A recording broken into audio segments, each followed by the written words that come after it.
شروع اللہ کے نام سے جو بڑا مہربان نہایت رحم والا ہے۔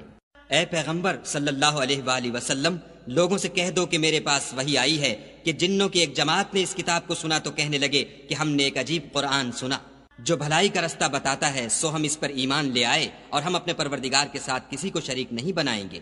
اور یہ کہ ہمارے پروردگار کی عظمت شان بہت بڑی ہے، وہ نہ بیوی رکھتا ہے نہ اولاد، اور یہ کہ ہم میں سے بعض بے وقوف خدا کے بارے میں جھوٹ افطرا کرتا ہے، اور ہمارا یہ خیال تھا کہ انسان اور جن خدا کی نسبت جھوٹ نہیں بولتے، اور یہ کہ بعض بنی آدم بعض جنات کی پناہ پکڑا کرتے تھے، اس سے ان کی سرکشی اور بڑھ گئی تھی، اور یہ کہ ان کا بھی یہی اعتقاد تھا جس طرح تمہارا تھا کہ خدا کسی کو نہیں جلائے گا، اور یہ کہ ہم نے آسمان کو ٹٹولا تو اس کو مضبوط چوکیداروں اور انگاروں سے بھرا ہوا پایا، اور یہ کہ پہلے ہم وہاں بہت سے مقامات میں خبریں سننے کے لیے بیٹھا کرتے تھے، اب کوئی سننا چاہے تو اپنے لیے انگارہ تیار پائے، اور یہ کہ ہمیں معلوم نہیں کہ اس سے اہل زمین کے حق میں برائی مقصود ہے یا ان کے پروردگار نے ان کی بھلائی کا ارادہ فرمایا ہے، اور یہ کہ ہم میں کوئی نیک ہیں اور کوئی اور طرح کے، ہمارے کئی طرح کے مذہب ہیں، اور یہ کہ ہم نے یقین کر لیا ہے کہ ہم زمین میں خواہ کہیں ہوں خدا کو ہرا نہیں سکتے اور نہ بھاگ کر اس کو تھکا سکتے، اور جب ہم نے ہدایت کی کتاب سنی اس پر ایمان لے آئے، تو جو شخص اپنے پروردگار پر ایمان لاتا ہے اس کو نہ نقصان کا خوف ہے نہ ظلم کا،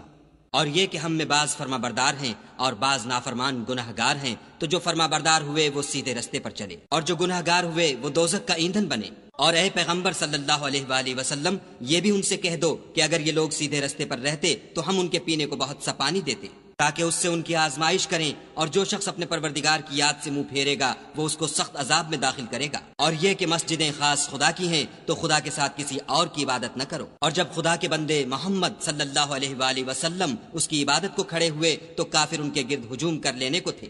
کہہ دو کہ میں تو اپنے پروردگار ہی کی عبادت کرتا ہوں اور کسی کو اس کا شریک نہیں بناتا، یہ بھی کہہ دو کہ میں تمہارے حق میں نقصان اور نفع کا کچھ اختیار نہیں رکھتا، یہ بھی کہہ دو کہ خدا کے عذاب سے مجھے کوئی پناہ نہیں دے سکتا اور میں اس کے سوا کہیں جائے پناہ نہیں دیکھتا، ہاں خدا کی طرف سے احکام کا اور اس کے پیغاموں کا پہنچا دینا ہی میرے ذمے ہے، اور جو شخص خدا اور اس کے پیغمبر کی نافرمانی کرے گا تو ایسوں کے لیے جہنم کی آگ ہے، ہمیشہ ہمیشہ اس میں رہیں گے، یہاں تک کہ جب یہ لوگ وہ دن دیکھ لیں گے جس کا ان سے وعدہ کیا جاتا ہے، تب ان کو معلوم ہو جائے گا کہ مددگار کس کے کمزور اور شمار کن کا تھوڑا ہے۔ کہہ دو کہ جس دن کا تم سے وعدہ کیا جاتا ہے میں نہیں جانتا کہ وہ ان قریب آنے والا ہے یا میرے پروردگار نے اس کی مدت دراز کر دی ہے، وہی غیب کی بات جاننے والا ہے اور کسی پر اپنے غیب کو ظاہر نہیں کرتا، ہاں جس پیغمبر کو پسند فرمائے تو اس کو غیب کی باتیں بتا دیتا اور اس کے آگے اور پیچھے نگہبان مقرر کر دیتا ہے تاکہ معلوم فرمائے کہ انہوں نے اپنے پروردگار کے پیغام پہنچا دیے ہیں، اور یوں تو اس نے ان کی سب چیزوں کو ہر طرف سے قابو کر رکھا ہے